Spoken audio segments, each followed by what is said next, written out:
Bonjour tout le monde, j'espère que vous allez bien. De mon côté, ça va. Dans la vidéo d'aujourd'hui, je vais vous partager quelques questions que vous pourrez rencontrer lorsque vous voulez rentrer au Canada et je parle donc au niveau de l'aéroport. Donc, si vous êtes intéressé par le sujet, regardez cette vidéo du début jusqu'à la fin pour ne rien manquer. Donc, si nous commençons directement par les questions, si tu es un étudiant, la première question que l'agent du service frontalier peut te demander, il va te demander qu'est-ce que tu es venu faire au Canada? Donc, à cette question-là, tu vas répondre que je suis venu au Canada pour étudier. Si tu es un travailleur, tu vas dire que tu es venu au Canada pour travailler. Deuxième question, il pourrait te demander parle-moi de ton projet d'études. En parlant du projet d'études, il va falloir que tu expliques tu es venu étudier dans quelle école, dans quel programme et ensuite ton programme à quelle durée de formation. Tu peux répondre par exemple que mon programme d'études c'est les soins infirmiers et la durée de formation est de 3 ans. Si tu es un travailleur, tu vas dire que je suis venu travailler dans telle entreprise, je vais occuper tel type d'emploi et la durée de mon contrat de travail est de telle année. Okay? Là, tu as expliqué la raison pour laquelle tu es venu au Canada plus en détail. Troisième question, ça peut être au niveau de du logement, ok?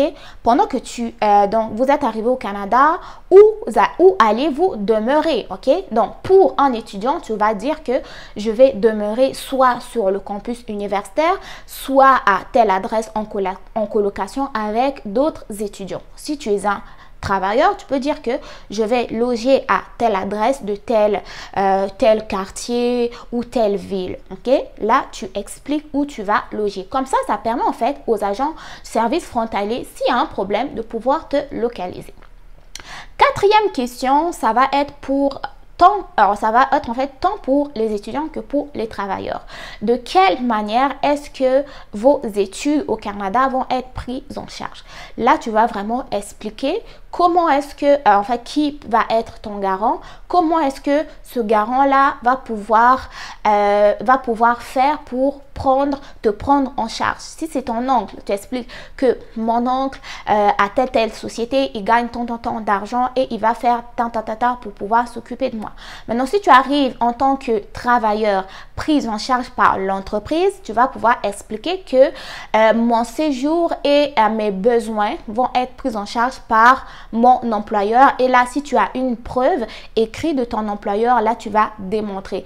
Maintenant, si tu es un travailleur qui a déjà une bonne capacité financière, tu vas dire que mon séjour au Canada va être pris en charge par moi. J'ai tant d'économies et de surcroît, mon salaire va être de tant par semaine ou tant par mois, ok? Donc, de cette manière-là, vous rassurez les agents d'immigration que, premièrement, vous savez la raison pour laquelle vous êtes venu au Canada, vous savez c'est quoi votre projet d'études ou vous maîtrisez bien votre contrat de travail, vous savez où est-ce que vous allez loger, hein? C'est important de savoir l'adresse, la ville, ok? Parce qu'il y a certaines personnes dans leur dossier vont être faits par d'autres personnes et ils ne savent pas. Ils savent même pas où ils vont loger. Ils savent que je vais arriver au Canada. Une fois à l'aéroport, quelqu'un va venir me chercher pour m'emmener à mon logement. Donc, essayez d'avoir plus de connaissances sur votre projet ici au Canada. Donc, tu expliques où est-ce que tu vas loger, c'est quoi l'adresse, c'est quoi la région, c'est quoi la province, ok? Tu expliques. Ça, c'est valable en fait pour les étudiants et aussi pour les travailleurs. Et ensuite de ça, tu expliques la capacité financière ou ta prise en charge. Je tiens à préciser que c'est pas toutes les personnes qui vont rentrer au Canada qui vont rencontrer ce genre de questions. Ce genre de questions en fait est posé aux personnes les personnes auxquelles en fait les agents d'immigration ressentent un certain doute. Donc, tu arrives, tu vois l'agent, tu commences déjà à trembler. Donc, cela peut susciter une suspicion, ok? Le français. Donc, en fait, je fais cette vidéo pour vous dire que c'est très important de connaître votre projet d'immigration, que ce soit études ou contrat de travail, où est-ce que vous allez loger, la capacité financière et tout le reste. Donc, il y a d'autres personnes ils vont rentrer, ils ne vont même pas leur poser genre la capacité financière, le logement et tout. Ils vont simplement leur dire qu'est-ce que vous êtes venu faire au Canada. Ils vont expliquer la raison de leur visite, leur programme d'études ou leur contrat de travail et les agents vont leur donner leurs documents pour rentrer au Canada. Donc, c'est pas vraiment toutes les personnes qui vont rencontrer ce genre de questions. Il y a des étudiants à qui on va poser juste 2 questions, 3 questions et il y a d'autres à qui on n'a pas trop confiance. On peut poser même plus de questions. Donc, ça va être important pour vous qui faisiez en fait appel aux agences de voyage, aux agences d'immigration pour vous aider dans vos différentes démarches. Demandez-leur plus d'informations sur vos projets, ok? Que ce soit un projet d'études ou un projet de travail. Ayez le maximum possible d'informations pour ne pas avoir l'air perdu lorsque vous serez en face d'un agent d'immigration.